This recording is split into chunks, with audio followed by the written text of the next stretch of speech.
बातमीपत्रामध्ये आता पाहणार आहोत गावाकडच्या काही महत्त्वाच्या 50 बातम्या अतिशय वेगवान स्वरूपात सुरुवात करूया। राज्यात पावसाचा जोर वाढलाय आणि ऑगस्टपर्यंत हा जोर कायम राहणार असून वादळी वाऱ्यासह अतिवृष्टीचाही इशारा देण्यात आलेला आहे। राज्य आपत्कालीन कार्य केंद्राने नागरिकांसह यंत्रणांना सतर्कतेचे आदेश दिले। धाराशिवमध्ये पावसाने झालेल्या नुकसानीची कृषी मंत्री दत्तात्रय भरणे यांनी पाहणी केली। मांजरा नदीला आलेल्या पूर परिस्थितीचा देखील आढावा घेतला। यावेळी ठाकरेंच्या कार्यकर्त्यांसह शेतकऱ्यांनी भरणेंसमोर कर्जमाफीच्या घोषणा दिल्या। शुक्रवारपासून सुरू असलेला वादळी पाऊस आणि खराब हवामानामुळे 2 दिवसात 250 मच्छीमार बोटी मासेमारी न करताच विविध बंदरांमध्ये परतलेले आहेत आणि यामुळे मच्छीमारांचं मोठं नुकसान झालंय। मानखुर्द परिसरात बालगोविंदांसाठी दहीहंडी बांधणाऱ्या एकाचा पडून मृत्यू झालेला आहे, तर अंधेरी येथील गोविंदा पथकासोबत गेलेल्या 14 वर्षांच्या मुलाचा मृत्यू झालाय। तसंच रात्री 9 वाजेपर्यंत ठिकठिकाणी दहीहंडी फोडण्यासाठी रचलेल्या थरांवरून कोसळून अनेक जण जखमी झालेत। दहीहंडी थरांमध्ये सर्रास 14 वर्षांखालील मुलांचा वापर करण्यात आल्याचं निदर्शनास आलंय। दरम्यान पोलिसांनी दहीहंडी उत्सवाचं चित्रीकरण केलं असून चित्रीकरणाच्या तपासणीमध्ये लहान मुलांचा थरात वापर केल्याचं आढळल्यास संबंधित मंडळाच्या पदाधिकाऱ्यांविरोधात गुन्हे दाखल करण्याचा निर्णय घेण्यात आलाय। देशभरातील राष्ट्रीय महामार्ग प्राधिकरणाच्या अखत्यारीतील द्रुतगती महामार्गावरील पथकर नाक्यांवरून प्रवास करण्यासाठी शुक्रवारी फास्टॅग वार्षिक पास सुविधा सुरू झाली आहे। NHAIनं दिलेल्या माहितीनुसार पहिल्या दिवशी अंदाजे 1,40,000 वाहनधारकांनी 3,000 रुपयांचा वार्षिक पास खरेदी केलाय। पुणे शहरातील विविध भागातील नागरिकांना पाणी पुरवठा करण्यासाठी धरणातून उचललं जाणारं पाणी आणि प्रत्यक्षात नागरिकांना मिळणारं पाणी यामध्ये मोठी तफावत असल्याचं वारंवार स्पष्ट झालंय। पाण्याचा अपव्यय टाळण्यासाठी जलसंपदा आणि महापालिकेच्या अधिकाऱ्यांची एक संयुक्त कृती समिती स्थापन करण्यात आली आहे।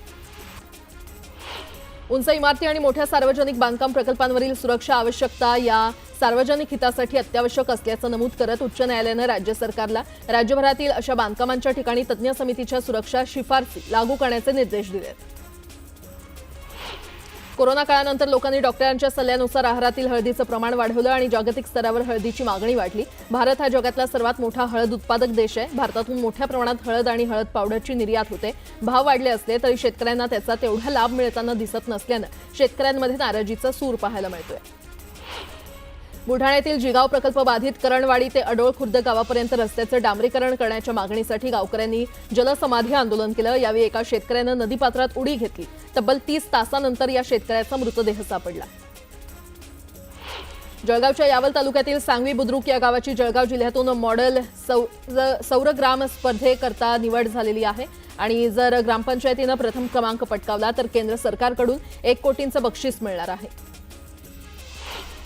जळगावच्या पारोळा तालुक्यातील टोळी इथे झालेल्या ग्रामसभेत गावाच्या विकासाशी संबंधित विविध विषयांवर सविस्तर चर्चा होऊन ठराव करण्यात आले। तसंच अखेर दारूबंदी ठराव सर्वानुमते मंजूर करण्यात आला। जळगावच्या यावल पोलीस ठाण्याच्या वतीनं अंमली पदार्थांचे दुष्परिणाम या विषयावर जनजागृतीपर कार्यक्रम घेण्यात आलेत आणि यावेळी विद्यार्थ्यांनी नाटिका सादर करत अंमली पदार्थांच्या दुष्परिणामाबाबत जनजागृती केली। बिहारचे मतदार यादीच्या विशेष पुनरावलोकन प्रक्रियेमुळे नागरिकांच्या हक्कावर गदा येत असल्याचा आरोप करत लोकसभेतील विरोधी पक्षनेते राहुल गांधी आजपासून सासराम इथून वोट अधिकार यात्रा सुरू करणार आहेत। मतचोरीच्या प्रकारांविरोधात जनता जागी झालेली आहे असं वक्तव्य केलेला नवा व्हिडिओ त्यांनी समाज माध्यमांवर पोस्ट केलाय। रशियाकडून तेल खरेदी सुरू ठेवणाऱ्या देशांवर विशेषतः भारतावर अमेरिका दुय्यम आयात शुल्क लावणार नाही असे संकेत अमेरिकेचे राष्ट्राध्यक्ष डोनाल्ड ट्रम्प यांनी दिलेले आहेत। हे अतिरिक्त शुल्क लागू केले असते तर त्याचा भारतावर मोठा परिणाम झाला असता असंही त्यांनी सांगितलं। पुढील 5 ते 6 दिवस राज्यात मुसळधार पावसाची शक्यता वर्तवण्यात आलेली आहे। या कालावधीमध्ये कोकण आणि मध्य महाराष्ट्र लगतच्या घाट भागात मुसळधार ते अतिमुसळधार पावसाचा अंदाज वर्तवण्यात आलाय आणि त्यामुळे नागरिकांना सतर्कतेचा इशारा देण्यात आलाय। छत्रपती संभाजीनगरात मुसळधार पावसानं हजेरी लावली आहे। पावसामुळे कन्नड तालुक्यातील सर्वात मोठं असलेलं शिवना टाकळी धरण 93.49% भरलंय आणि त्यामुळे धरणाचे 3 दरवाजे 20 इंचांनी उघडण्यात आले असून 2280 क्युसेक वेगानं पाण्याचा विसर्ग सुरू आहे। त्यामुळे शिवना नदीकाठच्या गावांना सतर्कतेचा इशारा देण्यात आलेला आहे। बदलापूरजवळील बारवी धरण 100% भरलंय। बारवी धरण क्षेत्रामध्ये जोरदार पाऊस झाल्यानं धरण ओव्हरफ्लो झालंय आणि त्यामुळे धरणाच्या 11 दरवाजातून पाण्याचा विसर्ग सुरू असून नदीकाठच्या गावांना सतर्कतेचा इशारा देण्यात आलाय। सोलापूर जिल्ह्यामध्ये पावसानं जोरदार हजेरी लावली। मुसळधार पावसामुळे सीना नदीला पूर आला। सीना नदीकाठच्या नागरिकांना सतर्कतेचा इशारा देण्यात आलाय। शेती पिकं पाण्याखाली गेल्यानं शेतकरी चिंतेत सापडलाय। बीड जिल्ह्यामध्ये पावसानं जोरदार हजेरी लावली आहे। यामुळे मांजरा धरण 80% भरलेलं आहे तर पावसाचा जोर वाढल्यास धरणाचे दरवाजे उघडण्याची शक्यता आहे आणि यामुळे नदीकाठच्या नागरिकांना सतर्कतेचा इशारा देण्यात आलाय। सोलापूरच्या अक्कलकोट तालुक्यात पावसानं जोरदार हजेरी लावली। भुरी कवठा तलावाची पाणी पातळी वाढल्यामुळे पाणी तलावाबाहेर गेलं। नदी नाल्यांना पूर आल्यानं नागरिक जीव धोक्यात घालून प्रवास करतायत। यवतमाळच्या उमरखेडमध्ये मुसळधार पावसानं हजेरी लावली आहे। यामुळे नदी नाल्यांना पूर आलाय। दरम्यान दुकानात पाणी शिरल्यानं व्यावसायिकांचं मोठं नुकसान झालंय। नुकसानग्रस्त भागाची पाहणी करून मदत देण्याची मागणी नागरिकांनी केली आहे। वाशिमच्या किनखेड, कोठवी, निंबी, टोपलेसह अनेक ठिकाणी ढगफुटी सदृश्य पाऊस झाला। पावसामुळे नदी नाल्यांना पूर आलाय। नदीकाठच्या शेतीमध्ये पाणी शिरल्यामुळे सोयाबीन, हळद, कपाशी, मूग आणि उडीद या पिकांना मोठा फटका बसला।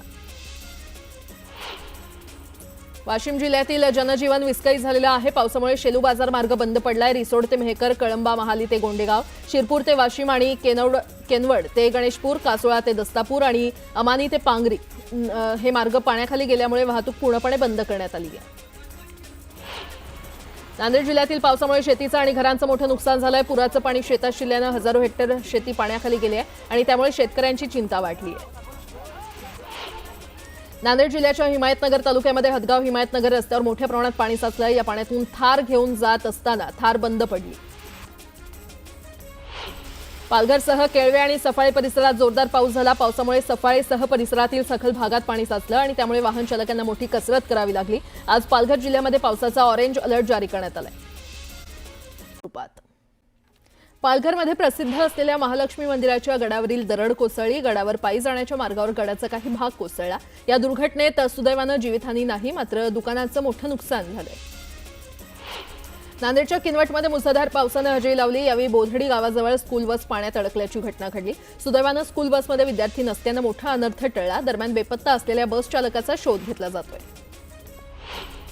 दिवाळीपूर्वी बुलढाणाकरांना पिण्याचं पाणी मिळणार आहे। 5 पैकी 4 फेजचं काम पूर्ण झालंय। कंत्राटदाराला दिवाळीपूर्वी काम पूर्ण करण्याचे अल्टिमेटम देण्यात आलंय। तर संपूर्ण योजनेमध्ये तब्बल 170 किलोमीटरची पाईपलाईन टाकून शहराला पाणी पुरवठा केला जाणार आहे। गडचिरोली जिल्ह्यामध्ये डेंग्यूच्या रुग्णसंख्येत वाढ झाली आहे। एका रुग्णाचा मृत्यू झाल्यानं मृत्यू झालेल्या रुग्णांची संख्या 5 वर पोहोचली आहे। दरम्यान आरोग्य खात्यानं 2 आरोग्य सहाय्यकांना निलंबित केलंय। पंढरपूरमध्ये बाह्य वळण रस्त्यावर खड्ड्यांचं साम्राज्य निर्माण झालंय आणि यामुळे वाहनधारकांना नाहक अडचणींचा सामना करावा लागतोय। दरम्यान तातडीनं रस्ता दुरुस्त करण्याची मागणी करण्यात आली आहे। चंद्रपूरच्या चिमूरमध्ये चिमूर क्रांती दिनानिमित्त शहीद स्मारकावर श्रद्धांजली कार्यक्रमाचं आयोजन करण्यात आलं। यावेळी चंद्रपूर जिल्ह्याचे पालकमंत्री डॉक्टर अशोक उईके आणि चिमूरचे आमदार बंटी भांगडिया यांनी शहीदांना अभिवादन केलं। चिमूर हे गाव 16 ऑगस्ट 1942 रोजी देशात सर्वात आधी ब्रिटिशांच्या गुलामीतून मुक्त झालं होतं। इंदापुरात कुत्र्यांची दहशत पाहायला मिळाली आहे। पिसाळलेल्या कुत्र्यानं इंदापूर शहरातील 17 जणांचा चावा घेतला। ही घटना सीसीटीव्हीमध्ये कैद झाली आहे।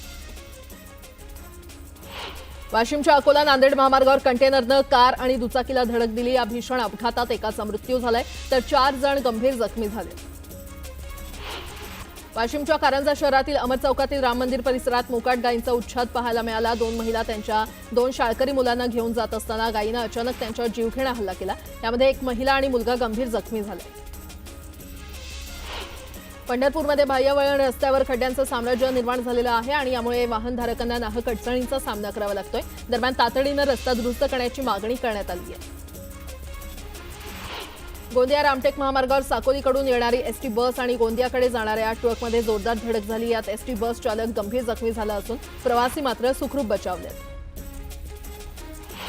नाशिकमध्ये मनसेनं परप्रांतीयांना चोप दिला। परप्रांतीय युवक अर्धनग्न अवस्थेत फिरतात, महिलांची छेड काढतात, स्थानिक मराठी नागरिकांवर दादागिरी करतात असा आरोप मनसेनं केलाय। संतश्रेष्ठ ज्ञानेश्वर महाराजांच्या 750व्या जयंतीचं औचित्य साधत मावळ तालुक्यातील वराळे येथील झेडपीच्या शाळेमध्ये विद्यार्थ्यांसह शिक्षकांनी उपक्रम राबवला। यावेळी सामुदायिक पसायदानाचं आयोजन करण्यात आलं होतं। पिंपरी चिंचवडमध्ये पोलिसांनी निवडणुकीच्या पार्श्वभूमीवर कोम्बिंग ऑपरेशन राबवलं। यामध्ये एकूण 4 सराईत गुन्हेगारांना पोलिसांनी बेड्या ठोकत त्यांच्याकडून 5 पिस्तूल आणि 6 जिवंत काडतुसं जप्त केली आहेत। राज्यात सत्तेत असलेल्या रयत क्रांती संघटनेच्या कार्याध्यक्षानं 1 एकर दोडक्याच्या शेतीवर कुऱ्हाड चालवली। दराअभावी पंढरपूरच्या दीपक भोसले यांनी दोडक्याची शेती उद्ध्वस्त केली। अभिनेत्री आणि भाजप खासदार कंगना रनौत यांनी शनी शिंगणापूर इथे शनिदेवाचं दर्शन घेत तेलानं अभिषेक घातला। यावेळी कंगनासोबत राज ठाकरे यांची कन्या उर्वशी ठाकरे देखील उपस्थित होती। शनी शिंगणापूर देवस्थानच्या वतीनं कंगना रनौत आणि उर्वशी राज ठाकरे यांचा सत्कारही करण्यात आला। अमरावतीमध्ये अवैध बांगलादेशींच्या घुसखोरी प्रकरणावरून भाजपचे खासदार अनिल बोंडे आक्रमक झाले. अनिल बोंडेंनी थेट परप्रांतीयांच्या कानाखाली मारण्याची धमकी देखील दिली आणि यावेळी त्यांनी थेट रस्त्यावर उतरत वाहनांची तपासणी केली.